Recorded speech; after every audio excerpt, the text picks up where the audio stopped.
Kagulat World, buong Switzerland ginulat. Alexandra Ala, ang batang Filipina na patuloy nagpapakilig sa world stage, muling nagpakita ng matinding karakter nang talunin niya si Rebecca Masarova sa Mumbai ITF WTA event. Ang panalo ni Alex ay hindi lamang simpleng puntos sa column. Ito ay patunay na ang global tennis scene ay handa ng makilala ang mga Pinoy sa pinakamataas na antas ng kompetisyon. Ang resulta ay nagpatingkad sa pangalan ng Pilipinas sa international draw at nagbigay ng bagong momentum sa kanyang career trajectory. Ang impact ng panalo ay doble. Una, pinatunayan ni Alexandra na kaya niyang lampasan ang seasoned at power-driven opponents mula sa European circuit.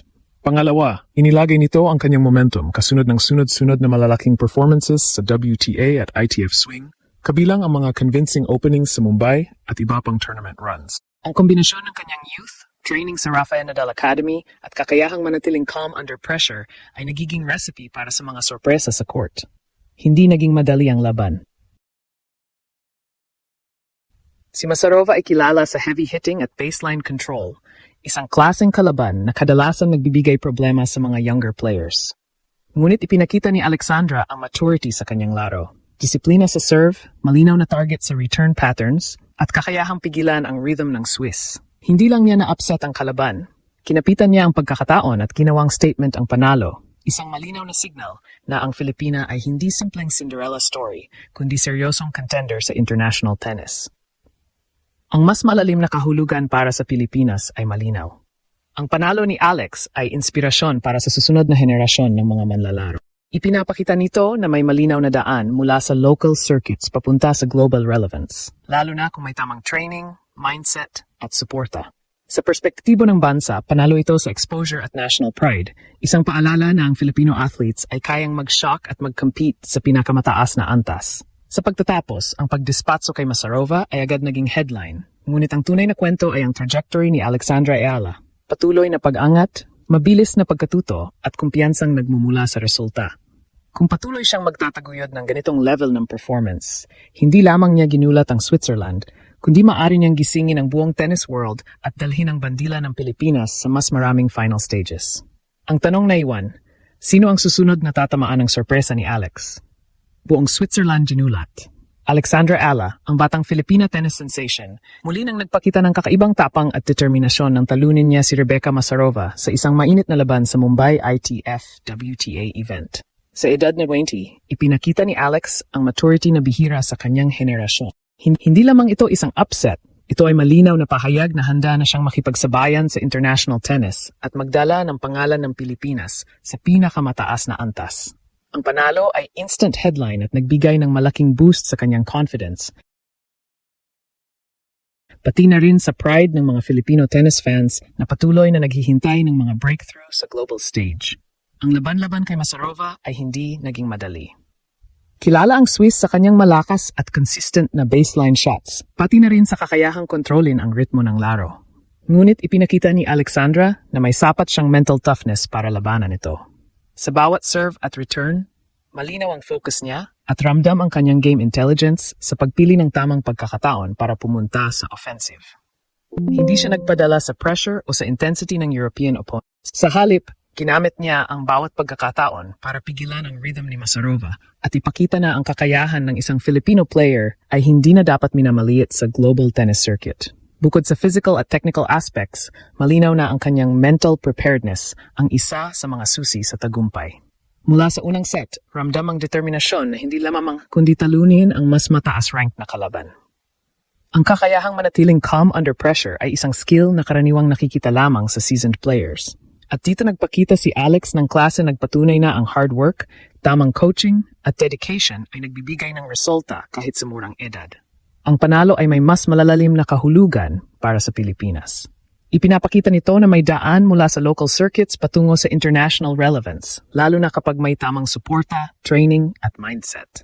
Para sa mga batang manlalaro, si Alexandra ay patunay na hindi imposible ang makipagsabayan sa pinakamahuhusay na players sa mundo. Ang kanyang success story ay inspirasyon na nagpaalala sa mga kabataan na ang consistency at determinasyon ay may katumbas na reward at ang bawat pagkakataon sa training at tournament ay maaring maging stepping stone patungo sa global recognition. Sa huli, ang panalo ni Alexandra Ala laban kay Rebecca Masarova ay hindi lamang simpleng upset sa scoreboard. Ito ay statement. Ang Filipina ay handa ng mag-shock sa world tennis. Patunayan ang kanyang kakayahan at magsilbing beacon ng inspirasyon para sa bansa. Habang patuloy siyang nagtataguyod sa Mumbai at sa mga susunod pang tournaments, malinaw na hindi lang niya ginulat ang Switzerland. Ginulat niya ang buong tennis world at pinataas ang pride ng Pilipinas sa international stage.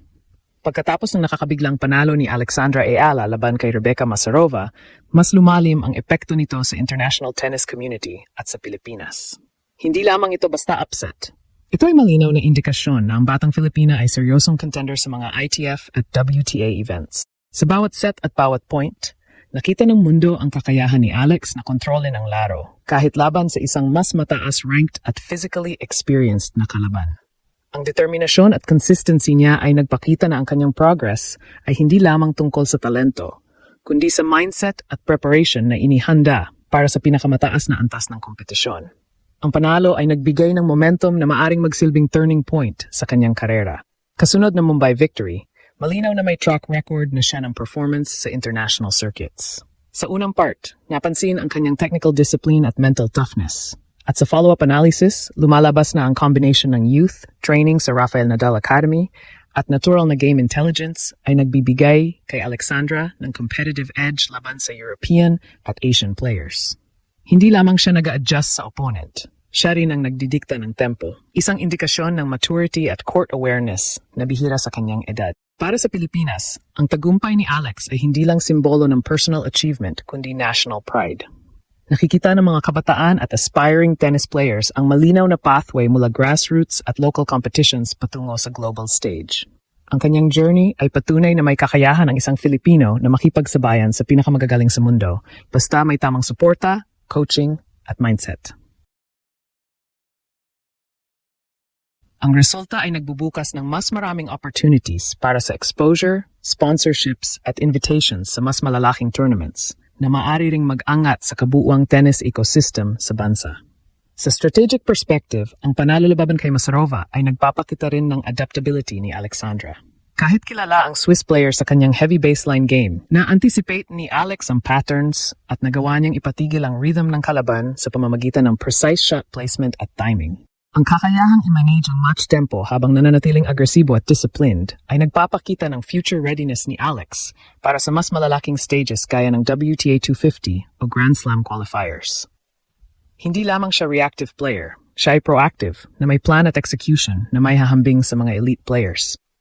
Ang psychological boost sa Filipino tennis community ay hindi matatawaran. Ang upset na ito ay nagbigay ng hope at excitement at nagpapaalala na ang international tennis ay hindi eksklusibo sa ilang bansa lamang.